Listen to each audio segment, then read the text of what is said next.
Olá, meus amigos e amigas, tudo bem com vocês? Gente linda do meu Brasil. Eu espero que esteja tudo bem, tudo na santa paz do Senhor, Deus, que esse domingo seja um domingo maravilhoso, um domingo friozinho, né? A minha vontade hoje, gente, eu vou falar pra vocês, era pra eu gravar com o meu roupão, deitada na minha cama. Mas aí eu pensei, ia ser muita intimidade, né? Mas o assunto de hoje é bem íntimo, eu acho que ia dar muito certo. O que me livrou desse cenário, né, de caminha, edredomzinho com roupão, foi que eu queria ir para a igreja. É uma igreja que tem aqui no bairro, só que hoje, quando eu cheguei lá, eu me arrumei toda. Aí, quando eu cheguei, a igreja estava fechada. Acho que era Santa Ceia de manhã, por isso que não teve culto. Mas estou aqui, produzidinha, para falar com vocês. Antes de mais nada, para quem não me conhece, meu nome é Noemi. Eu falo sobre a vida de solteiro depois dos 30. Já convido você a se inscrever, a compartilhar, a curtir. Muito obrigada pelos comentários de todos que têm feito nos assuntos aí. Eu tenho percebido que o YouTube não está entregando para as pessoas que estão inscritas no meu canal. Ô, YouTube, ajuda aí, né? Por favor. Muitas pessoas escreveram e outros falaram para mim: você não está mais gravando? E eu estou gravando assim. Nesse último mês eu gravei, eu acho que a cada 15 dias tem vídeo novo. Então, gente, me ajude a divulgar, a compartilhar para nós aumentarmos cada vez mais o número de inscritos, ok? Então tá, vamos lá. O assunto que eu vou falar hoje, eu pensei muito, mas eu senti muito de Deus assim no meu coração que eu deveria sim contar o meu testemunho, a minha história de vida, o que aconteceu com a Noemi. Todo mundo sabe que, né, para quem me acompanha, que os meus pais são falecidos. Um dos primeiros tópicos que eu quero falar aqui deste assunto é cuidar de doente. Quando meu pai ficou doente, em 2005, 2006, ele começou a perder a visão. Ele não morreu cego, mas ele começou a ter problemas com visão, o coração dele muito inchado, ele tinha diabetes e em 2007 ele teve um derrame cerebral. Nessa que ele teve o derrame cerebral, as coisas em casa ficaram muito difíceis. Nesta época, eu estava desempregada. Eu fiquei numa fase bastante tempo desempregada. Eu lembro que eu fiquei de 2004 até 2010 sem trabalhar. Às vezes aparecia algumas coisas, mas eu não tinha aquele registro na carteira. E eu, com 27 anos já na época, eu escutava muito: ah, Noemi é solteira, então ela pode cuidar do pai, da mãe. A minha mãe, com essa sequência, minha mãe e meu pai, eles eram muito apegados. Nessa sequência que o meu pai ficou doente, né, que o meu pai apareceu uma doença, uma certa vez a minha mãe estava se trocando perto de mim e eu vi como se fosse um caroço, do tamanho de uma manga, assim, no seio dela. E quando eu vi aquilo, eu falei: mãe, o que que é isso? E ela não queria falar, ela estava com câncer, cuidando do meu pai. E teve uma época que meu pai ficou internado, ela ia todos os dias pro hospital, aí eu ficava em casa, a gente revezava. E aí começou a turbulência na minha vida, porque quando eu entrei na faculdade, eu fiz faculdade de jornalismo de 2000, eu acho, acredito que foi em 2000, eu não lembro muito bem a data, mas eu sei que quando chegou no quarto ano do jornalismo, eu cancelei porque eu não tinha mais dinheiro e o meu pai e a minha mãe também não gostavam da ideia de eu ser jornalista, porque eles viam que eu era uma pessoa muito radical e na época tava aquela morte do Tim Lopes, e eles viam que o jornalismo de rua era muito violento e que não queriam aquilo para mim. Enfim, o meu pai não me ajudou nesse curso. E aí eu parei, eu fiquei um tempo parada, né, trabalhando com outras coisas. Mas a faculdade mesmo que eu comecei a fazer foi em 2006, que foi a comunicação mercadológica pela faculdade metodista, pela Universidade Metodista. E no primeiro dia, quando eu fui prestar o vestibular, a minha mãe me liga que o meu pai ele teve uma crise e ele estava desmaiado e os vizinhos estavam socorrendo. Gente, eu entrei na faculdade e a minha faculdade foi a faculdade mais sofrida da minha vida. Para vocês terem noção, eu fiz faculdade e não lembrei que tinha colação de grau. E eu vou explicar para vocês por que que eu não lembrei que eu tive a colação de grau. Durante todo o processo da minha faculdade, era um curso presencial. Eu estudava de manhã, todas as vezes, na maioria das vezes, não todas as vezes, porque eu consegui ir presencialmente, sim. Mas na maioria das vezes, quando eu ia para a faculdade, meu pai passava mal, eu tinha medo de deixar minha mãe sozinha. Meu irmão trabalhava à noite, eu tenho dois irmãos, um dos meus irmãos trabalhava à noite, quando ele podia, ele estava ali presente. Outro meu irmão morava muito longe, não conseguia chegar. E aí era muito comum escutar por aquilo, né? Ah, você é solteira, você consegue. ajudar, você segura todas as broncas. Ou seja, como se o solteiro não tivesse vida ou não pudesse ter uma vida social. Porque assim, naquele momento, eu fiquei sem ir no cinema, eu fiquei sem sair, todos os meus compromissos eram bem com o meu pai, então era médico do pai, médico da mãe, acompanhamento do meu pai, acompanhamento da minha mãe, mas eu ainda fazia um tratamento psicológico com a Bárbara, que eu já falei dela aqui para vocês, tem até uma palestra dela aqui no meu canal, quem quiser assistir, eu vou deixar o link aqui para vocês verem aí, assistir. A Bárbara, ela me falou muito que, Noemi, você precisa cuidar da sua vida, você precisa saber que você vai precisar cuidar da sua mãe, mas você também precisa cuidar de você. E eu vou abrir um adendo aqui que toda pessoa que cuida de doente, ela precisa tomar muito cuidado para não ficar doente. Porque eu já vi, gente, não foi pessoas que me contaram. Na época, quando meu pai estava internado, tinha um outro marido também, um outro homem que estava internado. A mulher ia visitar o marido todos os dias, aquela coisa. E chegou um dia que ela não foi visitar. Quando ela não foi visitar, ela morreu e o doente ficou. E outras histórias também que eu já vi pessoas assim da minha família diariamente com o marido doente, correndo, socorrendo, a pessoa morreu e o marido continua vivo. Então, assim, você tem que cuidar da sua saúde mental, você tem que fazer aquilo que te dá prazer, você tem que saber que você não vai dar a vida pro doente, entendeu? Você não vai dar saúde pro doente. Então, se você tem escutado muito na sua família, você é solteira, você tem que cuidar do seu pai e da sua mãe, sim, você tem que cuidar, mas você tem que cuidar de você também. A sua saúde, ela é muito importante. Você tem que estar saudável mentalmente, fisicamente, para você poder cuidar daquele doente e tudo que tiver naquele doente não passar para você. Isso daí é muito forte. Então eu deixo esse alerta, tá? Para aqueles que são solteiros, cuidadores de pais idosos, ou até mesmo os pais podem não ser idosos, mas sofrem de alguma doença e aquilo te suga. Então procura um psicólogo para conversar para você entender. Então, voltando na situação ali da minha mãe e do meu pai ficou doente. E em seguida, minha mãe amava muito meu pai amava muito minha mãe, os dois eram muito juntos. Em 2006, 2007, eu estava fazendo faculdade, o meu pai doente, mal. Um dia minha mãe está se trocando, tirando a roupa perto de mim, e eu vejo como se fosse um tamanho de uma manga no peito dela. E eu olho para ela e falo, mãe, o que que é isso? Ela ficou assustada, porque ela estava escondendo da gente. Minha mãe ela estava com câncer na mama. E aí eu falei para os meus irmãos, rapidamente, levamos a minha mãe para o hospital. A mama dela não teve jeito, ela teve que tirar. Aí mais uma situação para Noemi, né, juntamente com a família, pai doente, mãe doente, eu tendo que ir para a escola, eu desempregada na época, como eu contei para vocês que eu fiquei um período desempregado. E todas as cargas vinham pelo fato de nós morarmos longe. Eu morava ali em Itapecerica da Serra, no Santa Júlia, que é um lugar que hoje eu acho que já está melhor, mas era um lugar bem, bem difícil o acesso de chegar, era demorado. Então não era todos os dias que os meus irmãos estavam em casa, não era todos os finais de semana. Tinha os finais de semana que eles falavam que ia, depois acontecia alguma coisa, não dava. Então vira e mexe eu estava ali naquela rotina, né? As minhas aulas que eram presenciais na faculdade, elas acabaram sendo EAD. Eu mandava e-mail para os professores, na época não tinha WhatsApp, não tinha como nós nos comunicarmos assim mais rápido, mas tudo eu mandava ali por e-mail e eu lembro que os professores entenderam, me davam trabalho. A minha vida foi tão conturbada que teve a minha colação de grau. O meu maior sonho era que o meu pai e minha mãe estivessem na minha formatura. Em 2008, meu pai faleceu. Em 2010, no último ano da minha faculdade, a minha mãe veio a falecer. E assim, eu nunca fui uma pessoa que eu e os meus irmãos a gente se dava bem. A gente nunca foi aquela coisa de irmãos unidos, né? A gente nunca foi. Mas com a situação da minha mãe, muitos problemas, eu não quero aqui expor os meus irmãos, não é a minha intenção essa, porque eu acredito que houve maturidade de todos os lados. Mas o que aconteceu foi o seguinte: eu e os meus irmãos a gente não se dava.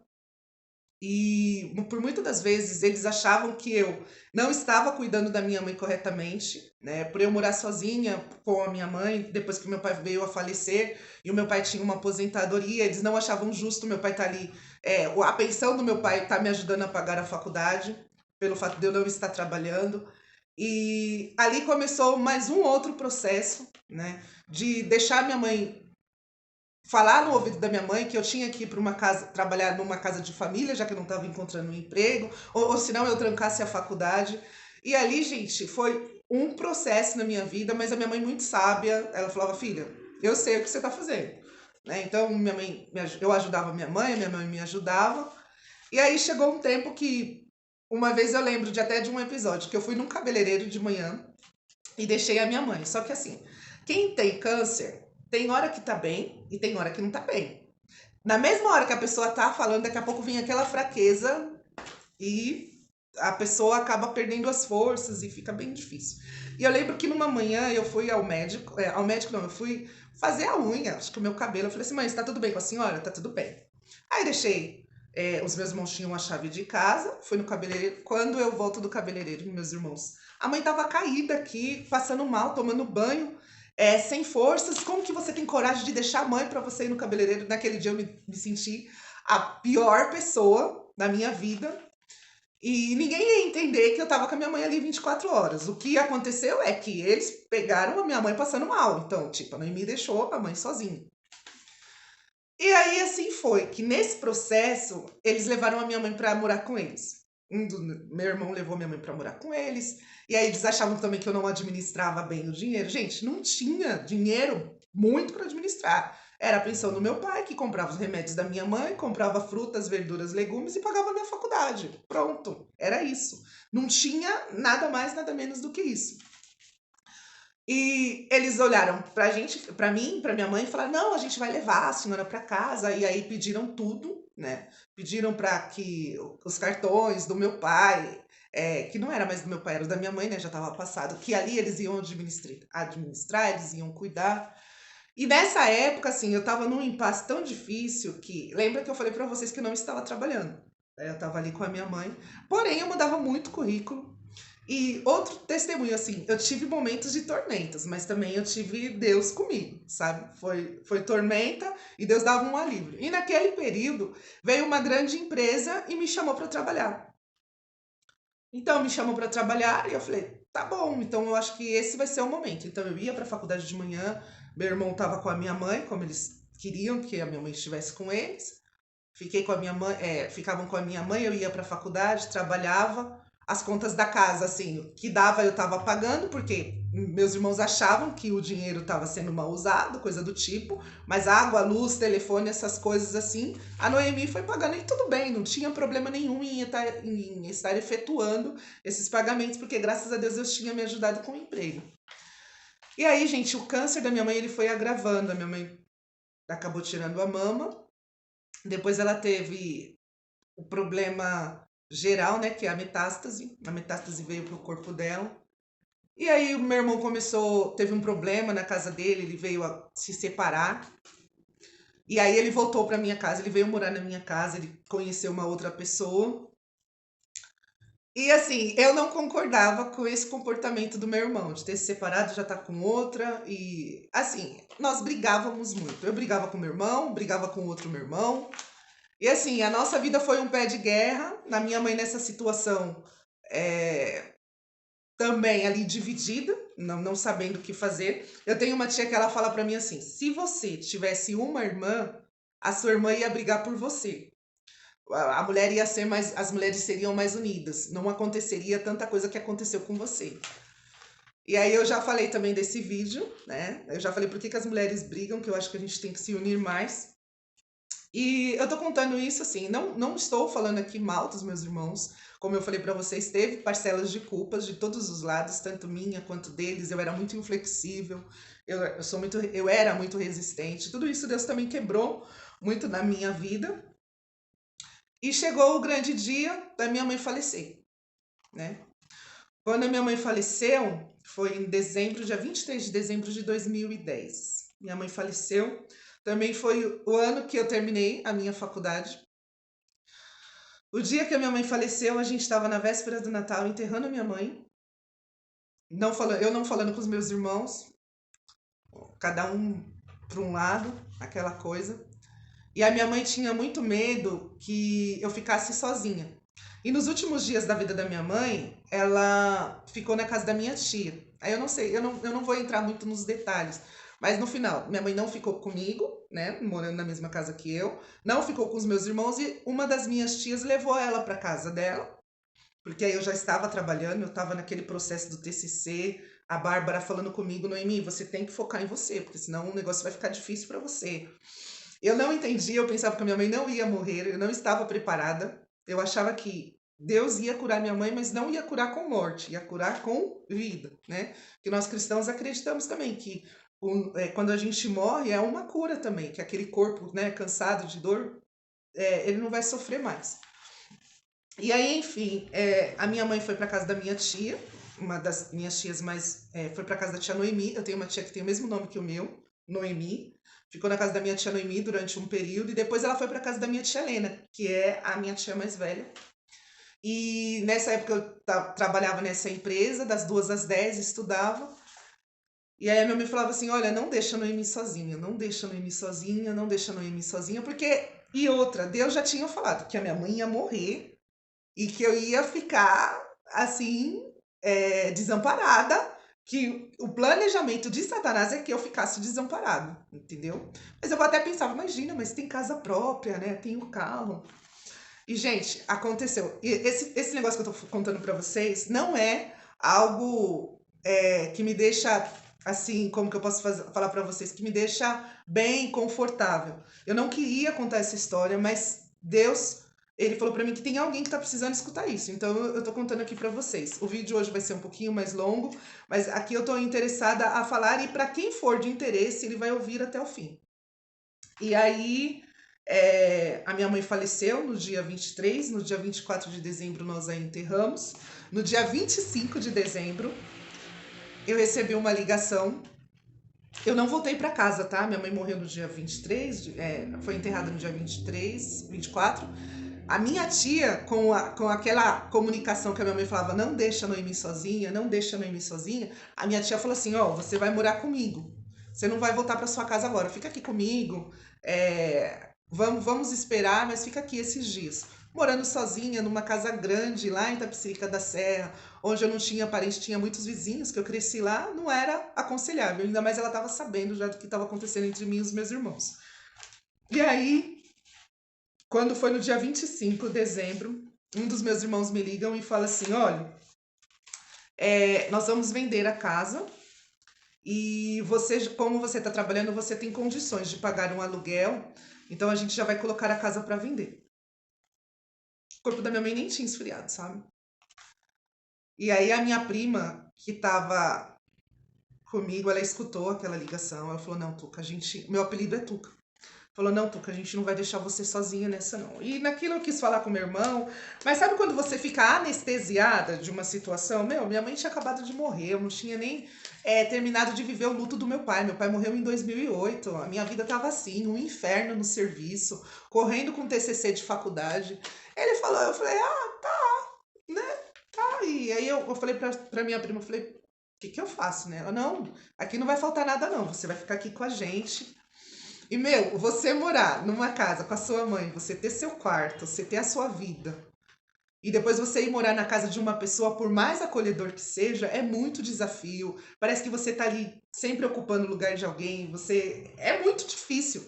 E foi um momento assim que Deus veio na minha vida falando, ó, você vai ser amassado. E, gente, foi muito difícil esse período pra mim. Eu comecei, as brigas com os meus irmãos intensificaram. A gente ficou aproximadamente mais de quase 10 anos sem falar. Eu conversava com os meus irmãos assim, apenas somente para assinar coisas de inventário, de velório, né, de procuração. E naquele fermento todo tinha pessoas que chegavam e falavam assim, mas você não pode, isso não pode acontecer com você, seus irmãos não podem fazer isso com você. Onde já se viu eles te tirarem da casa? E eu não tinha reação. As lágrimas caíam assim, sabe? As lágrimas saíam, caíam. E por todo lugar que eu passava, Deus falava assim, da igreja, Deus falava, tenho visto o seu sofrimento, mas eu sou seu pai, eu sou seu irmão, eu sou seu marido, eu sou seu Deus. E Deus sempre vinha com essa palavra. E às vezes me dava um negócio assim no meu coração e eu falava, meu, quanta frustração na minha vida eu tive. O meu sonho era que o meu pai entrasse comigo na igreja, entrou com os meus 2 irmãos, não entrou comigo. O meu sonho era que a minha mãe estivesse comigo, me vendo fazer faculdade. Foi a minha esperança. A minha mãe não viu. Para vocês terem noção, como eu falei, não sei se eu falei, mas eu não fiz nem a colação de grau. A minha vida ela estava numa situação tão complicada que eu nem lembrei que tinha colação de grau. Eu vou fazer uma outra faculdade ainda para fazer colação de grau. Escutem, escutem isso. Eu vou fazer porque assim é um dos momentos mais emocionantes da nossa vida. Ainda que a minha mãe e meu pai não estejam mais aqui presentes, mas eu vou fazer. E aí, gente, foi muito difícil mesmo essa situação de morar, né, bem dizer, de favor, mesmo sabendo que tinha uma herança e que essa herança ela foi jogada, foi vendida por um preço muito menor do que a casa valia, era uma casa muito boa, mas naquele momento eles estavam com aqui, tem que vender a casa, tem que vender a casa, tem que ter dinheiro, tem que ter dinheiro, e vendeu a casa por um preço de banana, né? Perdi o contato dos meus sobrinhos. Minha sobrinha, até hoje, eu não tenho contato com minha sobrinha. E meu irmão mais velho, assim, que nós ficamos bem afastados, ele teve um filho. Eu vim conhecer o menino, eu acho que quando ele já tinha já uns 3, 4 anos de idade. E eu fiquei sem chão, fiquei sem pai, sem mãe, sem irmãos, mas não fiquei sem Deus. E a música que me seguia nessa caminhada foi aquela da Bruna Carla, que fala muito. é, eu sei que a caminhada é tão difícil de seguir. É tão bom estar sorrindo quando tudo vai bem. Eu quero ver tua fé quando o mundo te esquecer. Lembrarás que eu sou teu Deus. E se chorares. E aí começa a pergunta, né? E se chorares? E se te magoares? Lembrarás que eu sou teu Deus? E essa foi uma das músicas que mais, assim, falava muito no meu coração. E eu cantava esse louvor muitas das vezes na igreja. E Deus, ele falava, eu vou te dar vitória, eu vou te dar vitória, eu vou te dar vitória. E eu saí da minha casa somente com as coisas que tinham no meu quarto. Quando foi dividida as coisas da casa, né? Um pegando a geladeira, outro pegando o fogão. A única coisa que eu pedi, eu falei assim, olha, eu só quero o sofá da sala, era um sofá que meu pai tinha acabado ali de comprar, né? Antes dele morrer, ele tinha recebido uma indenização e a casa estava muito bem reformada. E eu vou querer também as coisas do meu quarto, né? Eu tinha o meu quarto montado. E aí eu peguei as minhas coisas, que na verdade não era nada, era uma cama, um guarda-roupa, esse sofá, o meu computador e vim para casa da minha tia.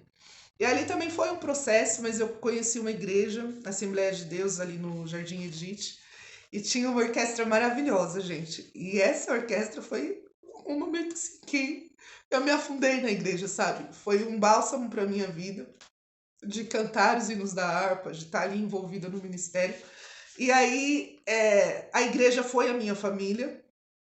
Eu tinha a minha família, as irmãs da minha mãe, né? Pelo amor de Deus, não posso deixar de falar disso, que me ajudavam muito, mas no meu lado espiritual eu precisava estar numa igreja que envolvesse louvor. E eu estava ali sempre mergulhada, conheci muitas pessoas que me ajudavam. Quando eu sentia saudades da minha mãe, quando eu sentia saudades da minha família, dos meus irmãos, porque por mais que a gente brigue, por mais que a gente sinta esse perrengue todo, né, entre irmãos, a gente se ama também, né? Eu sentia e eu via e eu falava, Senhor, tenha misericórdia da minha vida. E eu sei que os anos foram passando, as cicatrizes foram se fechando. Chegou o tempo que eu tinha que exumar os corpos dos meus pais, que a gente tinha uma campa, a gente tem uma campa da família em geral. E eu fui exumar os corpos e aí os meus irmãos não foram. Um não estava morando aqui em São Paulo, o outro falou que não podia ir.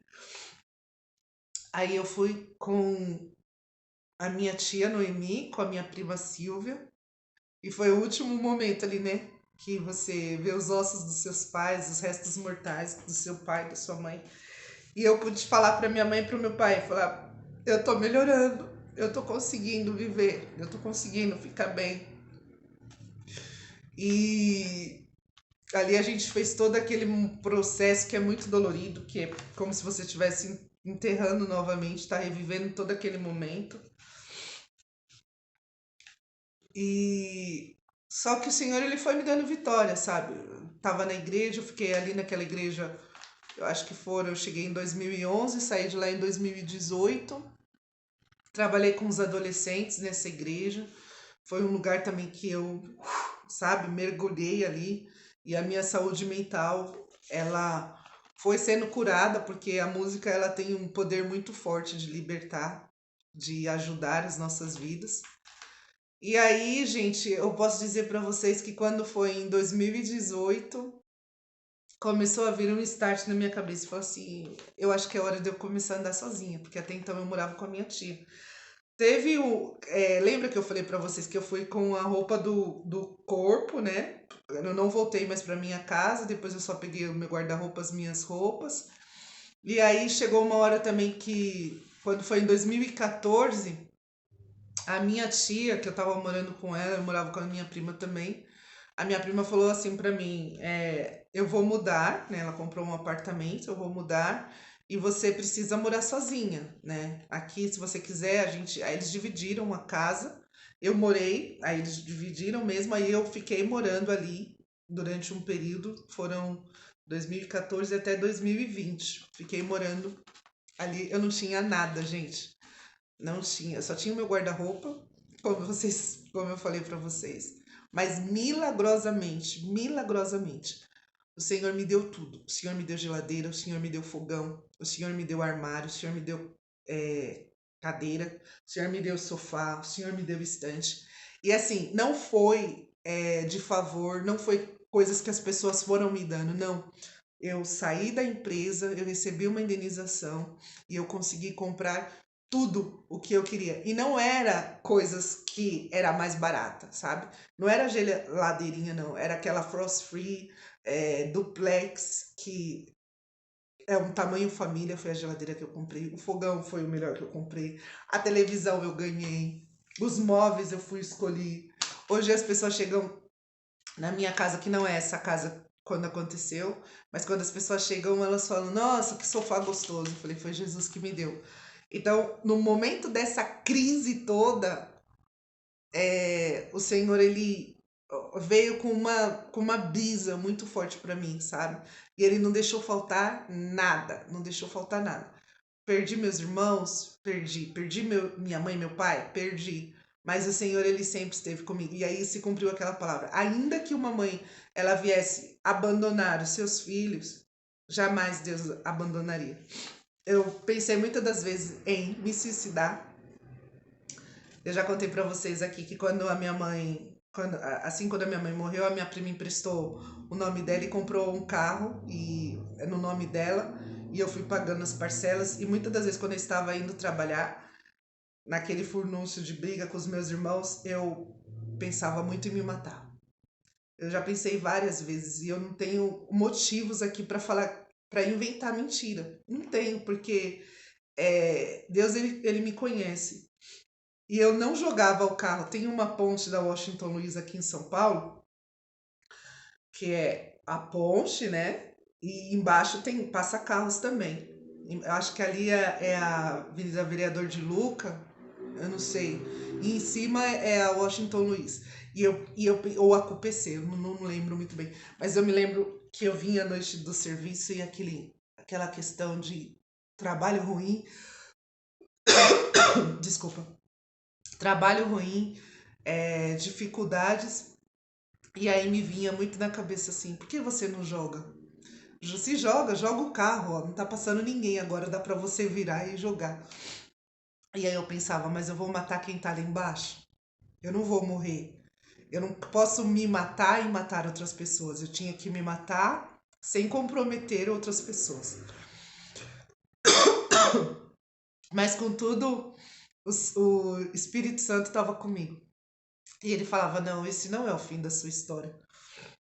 E realmente não era o fim da minha história. Eu sei que depois de muito tempo, o meu irmão mais velho, que ficou muito tempo sem falar comigo, ele me ligou. Eu tinha gravado uma música e coloquei no Facebook. Ele me ligou, ele também é músico. Aí ele falou assim pra mim: nossa, eu vi o seu vídeo e você desafinou um pouquinho, né? E aí eu comecei a rir.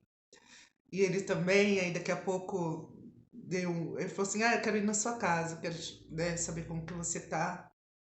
E veio. Hoje a gente se conversa. Eu acho que eu tenho mais a proximidade com ele do que o outro meu irmão. Mas também, esse outro meu irmão do meio, a gente tem uma comunicação.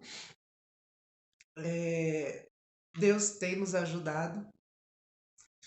E contudo, chegou a hora que Deus falou: Noemi, agora é a hora de você sair do quintal da sua tia, que foi em 2020, numa pandemia. Tem gente que fala assim, né, que a pandemia foi o pior momento. Pra mim, gente, foi um momento assim que Deus bradou na minha vida, sabe? Deus bradou assim de uma forma tremenda, tremenda, tremenda, porque foi o momento que ele me tirou ali da casa das minhas tias, na paz, agradecida demais por tudo que as minhas tias me fizeram. A minha família, da parte da minha mãe, da parte do meu pai também, eu tenho primas muito queridas, mas foi um momento assim que falou: agora a Noemi vai morar sozinha, a Noemi vai voar. E realmente foi um ano maravilhoso, 2020, de oração, de clamor. Eu tenho um caderno de oração que eu escrevo, eu oro muito, eu peço muito para Deus. E Deus me abençoou, sabe, de uma forma tremenda, que eu saí de lá na bênção, vim para um apartamento muito gostoso, que eu gosto bastante, tenho a minha intimidade. E esse processo todo, sabe, de estar sozinha, de fazer muita coisa sozinha, hoje eu percebo que o Espírito Santo de Deus está super comigo. E se eu tô contando isso é porque tem pessoas que estão precisando ouvir. E meu irmão já veio aqui em casa, já deitou aqui no meu sofá, sabe? Já cozinhei para eles, a gente tá super bem. Outro meu irmão, esses dias ele mandou vídeo dele cantando. Todos nós somos cristãos. É o mais difícil, né? A gente falar, como pode o crente, né? Isso é porque é crente. É, mas crente também é ser humano, crente também erra, crente também peca, né? E quem não tiver pecado que atire a primeira pedra, não é mesmo? Então, foi algo que eu precisava muito contar isso para vocês, que o Senhor me deu vitória. Eu abri a minha empresa, viajei para lugares que eu nunca imaginei que eu ia viajar. É, tudo tá pago, tudo tá certinho, não tô devendo para ninguém, a não ser amor, como dizem Romanos, a ninguém devais nada a não ser o amor. E eu tô aqui falando para vocês isso, e eu sinto agora uma grande paz em estar mostrando para vocês que o processo, ele é inevitável. Como a vitória também para aqueles que esperam em Deus é inevitável. Fiz muita vigília, muito jejum, muita oração. Eu não sabia que Deus me amava tanto. Quando tudo isso aconteceu, eu tinha dúvida do amor de Deus, até que um dia Deus falou para mim: Eu te amo. Eu te amo, Noemi. Eu te amo, eu te amo. E eu não entendia como Deus pode me amar me machucando tanto desse jeito. Matando meu pai, matando minha mãe, tirando os meus irmãos da minha vida, fazendo eu de uma pessoa também que eu não sou perfeita, cometendo erros. Mas o Senhor ele falou para mim: Eu te amo. Eu te amo, você é amada. E depois, quando eu escutei isso, muita coisa mudou na minha vida. Então, esse é o testemunho que eu tinha que contar para vocês sobre Noemi, a vida de solteira. Para você que tem pai doente, mãe doente, cuide deles com muito amor, com muito carinho, porque se você estivesse doente, eles também cuidariam de você. Mas não deixa de viver sua vida. Separa um momento para você, separa um dia da semana, pega alguém, peça favor, fala: ó, eu preciso que você fique com meu pai, com a minha mãe, eu vou dar uma saída. Nem se for para você ir na. Eu tô falando aqui em São Paulo, né? Na 25, dá uma volta ir no shopping, assistir um filme, você precisa fazer isso, porque senão você vai enlouquecer. E é capaz que o seu pai te enterre, sua mãe te enterre, e a vida vai continuar, tá bom? Gente, é isso. Muito obrigada por me ouvir. Quem está comigo até aqui, eu agradeço. E que o Senhor fale muito no seu coração, tá bom? Beijo, fica com Deus.